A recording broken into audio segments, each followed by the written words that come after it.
Welcome to Direct Talk, interviews with leaders, visionaries, and pioneers who are shaping Asia and the rest of the world. This month, NHK World Japan is putting the spotlight on Shizuoka Prefecture, which is about 150 kilometers southwest of Tokyo. We have invited guests from there both today and tomorrow.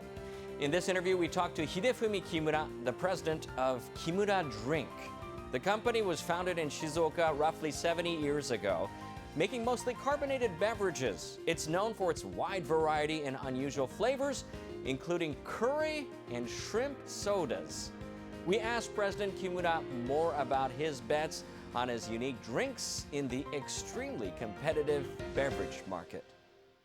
We always opt for the interesting choice, the fun choice. We don't furrow our brows and get so serious when we make a new product. We find something fun that gets us excited, and then we turn it into a product. That approach is important to us. Take one look at the company's lineup of fizzy beverages, and it's clear what Kimura means. Like this yellow-colored drink. It has the spicy aroma and flavor of curry. This pale green drink tastes like wasabi, the piquant condiment eaten with sushi and sashimi. And check out this pink beverage. No, it's not strawberry. The main ingredient is shrimp. The sakura ebi, to be exact, a small shrimp with a beautiful color. This fizzy drink is made with shrimp extract. They call sakura ebi the jewel of the sea. It's a famous product of this region, and we wanted to use it somehow in a product. It really tastes like sakura ebi. You're drinking sakura ebi. You'll either love it or hate it. Why does Kimura Drink make all these interesting beverages? Doing so was the key to overcoming several challenges they faced in the past. Mount Fuji, the symbol of Japan. Hidefumi Kimura's grandfather founded Kimura Drink in 1953 near the foot of Mount Fuji in Shizuoka Prefecture.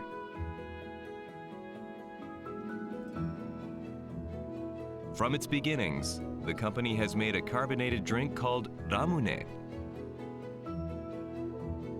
It has a sweet, slightly tart lemon-like flavor. In the 1850s, the United States introduced Japan to lemonade. Japanese people turned the word into ramune, and eventually a new drink was born. One special gimmick of ramune is the marble at the lip of the bottle. Before the invention of the bottle cap, this marble acted as a stopper. The gas pressure of the fizzy drink pushes the marble up and seals the bottle. That's how ramune is bottled to this day. Ramune was originally something of a fancy beverage, but in the 1950s it became a drink of the people. Enjoying a cold bottle of ramune on a hot day became a quintessential part of summer in Japan. When I was a kid, I remember there were many companies making ramune. In 1953, there were 2,300 Japanese companies that were making ramune and other fizzy drinks. In the summer, we were all very busy. Lots of people busy making ramune, and lots of people busy distributing it. Kimura Drink sold its wares to local mom-and-pop operations, like candy stores and rice shops. Business was good. But in 1960, everything changed. Restrictions of the domestic sale of Coca-Cola products were lifted. The beverage giant began full-scale operations in Japan. When Coca-Cola arrived, they scooped up all the small shops' business almost immediately, all across the country. Our market shrank dramatically. Then the winds of change swept through yet again. With the arrival of modern supermarkets and convenience stores, many of the small shops where Kimura Drink had sold its products disappeared altogether. As a result, many beverage makers also disappeared.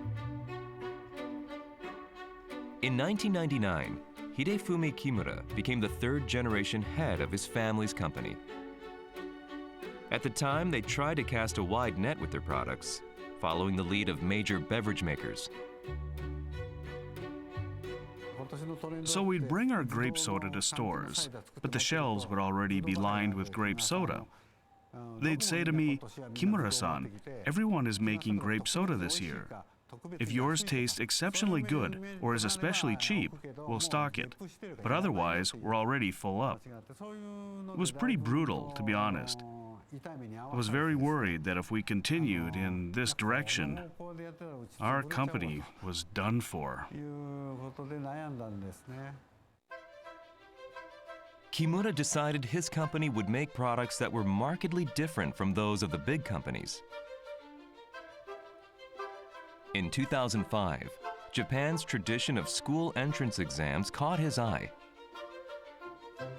Between January and March, Japanese students sit for difficult entrance exams, which they must pass in order to gain admittance to the school or schools of their choice.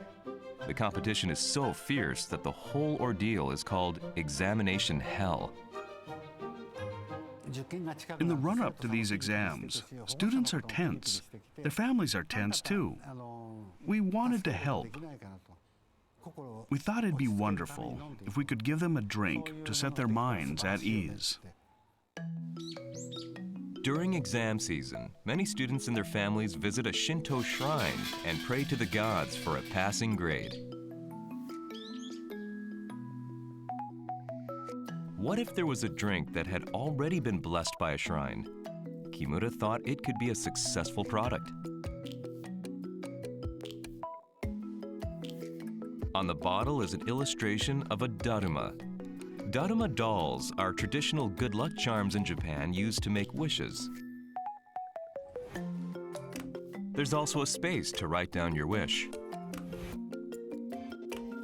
The final product sold for 200 yen a bottle, about twice as much as a typical soft drink. The drink itself was a completely normal fruit-flavored soda, but the concept captured the attention of students desperate for any edge on their exams. During that year's exam season, over 500,000 bottles were sold. We got all these letters of thanks from students who had been accepted into schools. Before that, we had this inferiority complex. We'll never compete with the major companies. We should just keep making the things we always have, ramune, regular types of soda. That was our frame of mind. But after this daruma soda was such a big hit, we thought, all you need is one good idea, and even a relatively small company like us can succeed. That was a huge turning point for us. The company's next idea was to make drinks featuring local Shizuoka ingredients. In 2006, it released a wasabi-flavored product with the condiment's distinctive nose-tingling kick. Wasabi is a Shizuoka specialty. Here it is, wasabi ramune. Previously, ramune had always been citrus-flavored, but this combines it with the piquant, crisp aroma of wasabi. The unconventional flavor was not for everyone, the company's employees included. We used the flavor of wasabi. It came through strongly. And so the ramune had this shocking flavor. Our employees were completely against it. They said, if we put out something this gross, our company is finished. But it had regionality. I said, let's just put it out there and see what happens. And so we did. Kimura released the wasabi ramune over the strong objections of employees. Contrary to their fears, the unique flavor generated strong word of mouth, and the product gradually began to sell. Much to their surprise, It even sold well in winter when sales usually slump. What we realized is that tourists who came to the area thought it looked interesting and bought it. So instead of trying to get the product stocked at places like supermarkets, we focused on places that get a lot of one-time customers, souvenir shops, highway rest stops, kiosks and train stations, places like that. The product taught me a valuable lesson, that it might just be possible to survive doing business only in Shizuoka. Realizing that there was demand among tourists for special local drinks, Kimura made most of its products available exclusively in Shizuoka, in places like souvenir shops and rest stops. By making a product something you can only buy in a certain place, you give it a premium, exclusive feel.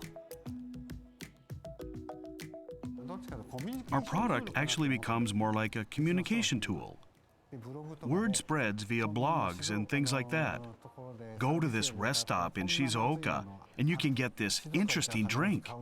It becomes a souvenir. We only need our products stocked by vendors that understand what we're trying to do. I'd say that's about 2 out of every 100 stores. We don't worry about those other 98. The company has since continued to develop drinks like this green tea cola made using local tea leaves. They currently make around 90 different products.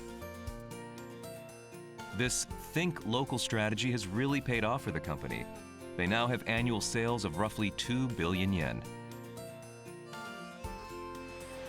Exporting internationally has also fueled the company's growth.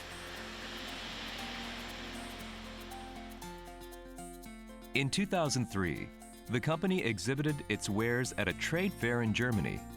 Kimura says he'll never forget what happened when he opened a bottle of ramune for the attendees to try. When I pushed the marble down, the drink wasn't that cold, so it fizzed like crazy. And the Europeans there thought it must be champagne, so they started clapping. All these people gathered round and started trying the ramune. They said it tasted great. At that moment, I thought if we sold ramune around the world, there would probably be a market for it. That was my first impression. People outside Japan weren't used to ramune. So instead of shocking them with strange flavors, the company went with flavors that would be popular in each region. In the US and Europe, berry flavors sell the best. Australia also. It's the berry flavors. In China, lychee and watermelon are big, slightly unusual variations. The company currently exports to 37 countries, and over the past 5 years, they've tripled their international sales.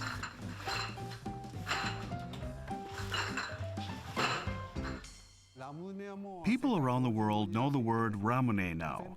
Currently, our total annual sales are about 2 billion yen, and a little over 300 million yen of that is international. Over the next few years, I want that number to grow to 1 billion yen. Japanese food is bigger than ever right now around the world, and we want to take advantage. People drink sake with Japanese food, but for people who don't drink alcohol, they can enjoy soft drinks like ramune. That's a way we can grow.